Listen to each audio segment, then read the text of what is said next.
last lecture we discussed the glycolysis and Krebs cycle. So now in this lecture we are going to discuss about electron transfer chain and terminal oxidation. So what is electron transfer chain? Glucose is completely oxidized by end of Krebs cycle.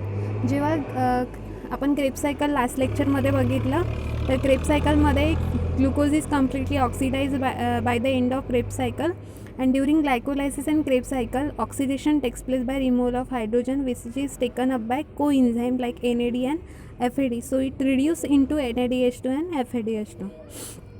तर glucose हा completely oxidise होते जेव्हा Krebs सायकलचा end होतो तेव्हा, आणि during glycolysis आणि Krebs cycle oxidation takes place by removal of hydrogen. तर ग्लायकोलायसिस आणि क्रेब्स सायकलमध्ये removal of hydrogen which is taken by coenzyme like NAD. जर आपण हायड्रोजन रिमूव्ह केलं तर ते कोण घेत असते? NAD किंवा FAD. So it reduce it in to ते कशामध्ये हायड्रोजन घेतल्यानंतर ते NADH2 अँड FADH2 फॉर्म करत असते. This reduce coenzyme get finally oxidise by free molecular oxygen and this process is known as terminal oxidation. ते जे कोइन्झाईम आहे NADH2 अँड FADH2 ते काय होत असते? Reduce coenzyme get finally oxidise होत असते by free molecular oxygen and this process is known as terminal oxidation. आणि त्याच प्रोसेसला काय म्हटले जाते? Terminal oxidation. This process involves electron transfer system. आणि त्या प्रोसेस कशामध्ये इन्व्हॉल्व होत असते? इलेक्ट्रॉन ट्रान्सफर सिस्टीममध्ये. Electron transfer is last step during which water molecule is form and energy is actually release. तर एनर्जी रिलीज करायचं काम कोण करत असते? मायटोकॉन्ड्रिया. तर मायटोकॉन्ड्रियामध्ये 3 सायकल परफॉर्म होत असते. फर्स्ट आहे glycolysis, then second Krebs cycle आणि थर्ड आहे इलेक्ट्रॉन ट्रान्सफर सिस्टीम. त्यानंतर काय होत असते? Energy is release, actually release. तर इलेक्ट्रॉन ट्रान्सफर हे काय आहे? Last step during which water molecule form होते आणि एनर्जी काय होते? रिलीज होते. तर release energy is utilize in the system of ATP. तर रिलीज एनर्जी कशाच्या फॉर्ममध्ये युटिलाइज होते? ATPच्या, म्हणजेच adenosine triphosphate. So important steps काय आहे? इलेक्ट्रॉन ट्रान्सफर सिस्टीमच्या जे FADH2 आहे आणि NAD आहे कुठनं आलेलं आहे? ग्लायकोलायसिस आणि क्रेब्स सायकलमधून ते काय होते? ऑक्सिडाइज होत असते. तर कशा पद्धतीने ऑक्सिडाइज होते? The H2 from Krebs cycle is taken bye NAD and FAD. So it reduce it in to NADH2 and FADH2. जे H2 आहे क्रेब्स सायकलमधला तो कोण घेत असते? NAD घेत असते आणि FAD घेत असते. आणि कशामध्ये फॉर्म होते ते? NADH2 आणि FADH2मध्ये. इथे दाखवलं आहे NAD त्याचं कन्वर्शन झालं आहे NADH2मध्ये आणि FADचं कन्वर्शन झालं आहे FADH2मध्ये. तर from the NADH2 is oxidize to NAD when it transfer hydrogen to FMN. हा NADH2 हा जो आहे तो काय ट्रान्सफर करते? Oxidise to NAD. ऑक्सिडाइज होते आणि NAD फॉर्म करते and when it transfers hydrogen to FMN. FMN means flavin mononucleotide. NADH2 oxidise झाल्यावर तो काय फॉर्म करते? NAD फॉर्म करत असते, इथे दाखवलं आहे. आणि काय ट्रान्सफर करते? हायड्रोजन टू FMN म्हणजेच फ्लेविन मोनोन्यूक्लियोटाईड. आणि FADH2 is oxidize to FAD when it transfer hydrogen H2. तर FADH2 NADH2 सारखंच काय होते? ऑक्सिडाइज होते आणि FAD फॉर्म करत असते. Then from FMNH2 and FADH2 the coenzyme ubiquinone takes up only electron and protons are release in to the mitochondrial matrix. जे FMNH2 आहे इथे दाखवलं आहे FMNH2 ते काय रिलीज करत असते? FMNH2 and FADH2 the coenzyme ubiquinone release करत असते. Ubiquinone takes up only electrons and protons. आणि ते काय करत असते? Takes up only protons and electrons and release in to the mitochondrial matrix. ते मायटोकॉन्ड्रियल मॅट्रिक्समध्ये रिलीज होत असते. Each hydrogen atom ionise to form proton and electron. आणि जेवढे हायड्रोजन ॲटम आहे ते आयोनाइज होते आणि काय फॉर्म करते? Proton and electron. The protons are released into the mitochondrial matrix. Electrons are transferred into an electron transfer system or respiratory chain. जे protons आहे रिलीज होते मायटोकॉन्ड्रियल मॅट्रिक्समध्ये आणि इलेक्ट्रॉन जे आहे ते ट्रान्सफर होत असते into an electron transfer system और respiratory chain. NAD, FAD and ubiquinone are the coenzymes. NAD आहे, FAD आहे अँड युबिकोनिन जे FMNH2 रिलीज करत असते ते काय आहे, कोइन्झाइम्स आहे. Then cytochromes are electron carriers. इथे सायटोक्रोम पण आहे जे काय आहे इलेक्ट्रॉन करियर आहे. इथे दाखवलं आहे सायटोक्रोम इलेक्ट्रॉन करियर आहे म्हणजे इलेक्ट्रॉन कॅरी करायसाठी मदत करत असते ते. Cytochromes are the proteins which contain iron and this iron when oxidise it become ferrous and when reduce it become ferric salt. तर सायटोक्रोम्स काय आहे, प्रोटीन्स आहे, त्याच्यामध्ये काय असते आयरन असते आणि दिस आयरन वेन ऑक्सिडाइज होत असते तेव्हा ते काम काय फॉर्म करते, फेरस, आणि जेव्हा रिड्यूस होते तर ते फेरिक सॅल्ट्स फॉर्म करत असते. These electron carriers are arranged in a definite sequence along the inner mitochondrial membrane that is cristae. Electrons carriers जे आहे म्हणजे इलेक्ट्रॉन कॅरी करायचं जे काम करत असते तर ते डेफिनाईट सिक्वेन्समध्ये अरेंज राहते on the surface of cristae. म्हणजेच ते mitochondrial finger like projection present असते इनर मेम्ब्रेनवर, त्याला क्रिस्टी म्हटलं जाते. Then they are arrange according to their decreasing energy potential.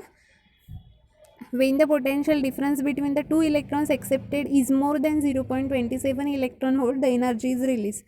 ते काय अरेंज असते जे सायटोक्रोम्स आहे according to their decreasing energy potential and when the potential difference between the two electrons is accepted more than 0.27 electron volt. दोन इलेक्ट्रॉन्समधला जर difference 0.27 electron होल्टच्या जास्त असेल तर एनर्जी काय होत असते, रिलीज होत असते. Use in conversion of molecule of ADP and IP into ATP. त्याच्यामध्ये काय कन्वर्शन होते, ADPचं जे आहे ते ATPमध्ये कन्वर्शन होते, म्हणजे ॲडिनोसिन डायफॉस्फेटचं conversion ॲडिनोसिन ट्रायफॉस्फेटमध्ये. When the potential difference is less than 0.27 electron volt, energy is given out of as heat. जर 0.27 इलेक्ट्रॉन होल्टच्या कमी जर एनर्जी असेल तर ते काय होते, is given out as a heat. Then ATP formation occurs at 3 places along the electron transfer system. Electron transfer सिस्टीममध्ये ATP formation 3 ठिकाणी होत असते. 1 ATP is produce during transfer of hydrogen from NADH2 to FMN. इथे दाखवलेलं आहे डायग्राममध्ये NADH2 to FMN. इथे energy release होत असते आणि another is during transfer of electron from cytochrome B to cytochrome C1 and the third when the electrons move from cytochrome C to cytochrome A to A3. ते दाखवलं आहे red coenzyme quinone, then cytochrome C, cytochrome C3, cytochrome C, then cytochrome A. इथे energy release होत असते. Then H2O form होते यामध्ये. Then the oxidation of 1 molecule of NADH2 give rise to 3 ATP. जर एका मॉलिक्यूलचं NADH2चं ऑक्सिडेशन झालं 3 ATP फॉर्म करते and 1 molecule of FADH2 give rise to 2 ATP molecule. आणि FADH2 किती असते, 2 ATP molecule. This process of ATP formation is called oxidative phosphorylation. आणि त्याच प्रोसेसला ATP फॉर्मेशनच्या काय म्हटलं जाते, ऑक्सिडेटिव्ह फॉस्फोरिलेशन. टर्मिनल ऑक्सिडेशन म्हणजेच काय ते आपण बघू. Thus during electron transfer the release energy is use in synthesis of ATP. जेव्हा इलेक्ट्रॉन ट्रान्सफर सिस्टीम काम करते ते रिलीज एनर्जी यूज होते कशासाठी, synthesis of ATP. Energy is use in synthesis of ATP. Then cytochrome last electron carrier. इथे डायग्राममध्ये दाखवलं आहे सायटोक्रोम A हा लास्ट इलेक्ट्रॉन करियर आहे, म्हणजे इलेक्ट्रॉन कॅरी करायचं काम करत असते. It transfer the de-energized electron to molecular oxygen and activates. The activated oxygen combines with protons in the matrix and forms water molecule. This is called terminal oxidation. जे activated oxygen आहे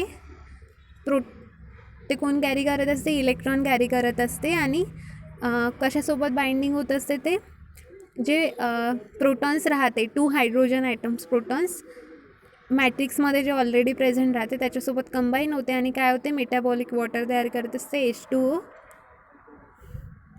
diagrammatic representation केलं electron transfer सिस्टीममध्ये. तर त्यानंतर काय form होते असते, water molecule, this is called terminal oxidation. Terminal oxidation कसं फॉर्म होते, H2 it gives 2H plus 2 electron, then 2 electron plus half O2 it gives half O2, then half O2 plus 2H it gives 2H2. तर ते oxidise झालेलं कोणासोबत 2H जे present राहते protons कुठे मॅट्रिक्समध्ये त्याच्यासोबत रिॲक्ट होऊन H2O फॉर्म करते. तर सिग्निफिकन्स काय आहे, splitting of hydrogen, H2 form, Krebs cycle is not directly combine with O2 so it break down into, जे H2 आहे हायड्रोजन आयन्स आहे कुठले क्रेब्स सायकलमधले, तर ते डायरेक्टली कंबाईन नाही होत ऑक्सिजनसोबत, तर ते काय होते ब्रेकडाऊन होते. त्याचं काय तयार होते 2H प्लस 2 इलेक्ट्रॉन तयार होते. सो 2H म्हणजे प्रोटॉन झाले आणि 2 electron. Stepwise release of energy, the transfer through cytochrome, in step energy is release use to produce ATP molecule. तर स्टेप वाईज त्याचं काय होते एनर्जी रिलीज होत असते आणि formation of ATP, the 2 cytochrome molecule gives 1 ATP. 2 cytochrome molecule काय करत असते, 1 ATP देत असते. आणि formation of water, ionise O2 is finally combined with 2H to form H2O. It is terminal oxidation. There is complete oxidation and energy is release.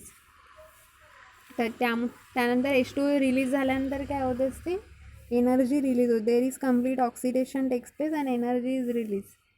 हे काय झालं आहे, इलेक्ट्रॉन ट्रान्सफर सिस्टीम. त्याचं काम काय असते, त्याचं काम असते एनर्जी रिलीज करायचं काम. ग्लायकोलायसिसमध्ये ग्लुकोजचं कन्वर्शन पायरुवेटमध्ये 2 मॉलिक्युल्समध्ये होत असते. देन त्यानंतर ग्लुकोजचं झाल्यानंतर क्रेब्स सायकलमध्ये काय होत असते, ग्लुकोज 6 कार्बन ॲटमचं कन्वर्शन पायरुवेट 3 कार्बनमध्ये होत असते. आणि क्रेब्स सायकलचं पायरुविक ॲसिड जे ॲसिटिल कोए सोबत कंबाईन होऊन काय ऑक्झॅलो ॲसिडेट फॉर्म होत असते. आणि त्यानंतर सायट्रिक ॲसिड, अशा पद्धतीने क्रेब्स सायकल कंप्लीट होते. त्यानंतर इलेक्ट्रॉन ट्रान्सफर चेन आणि त्यानंतर एनर्जी रिलीज होत असते.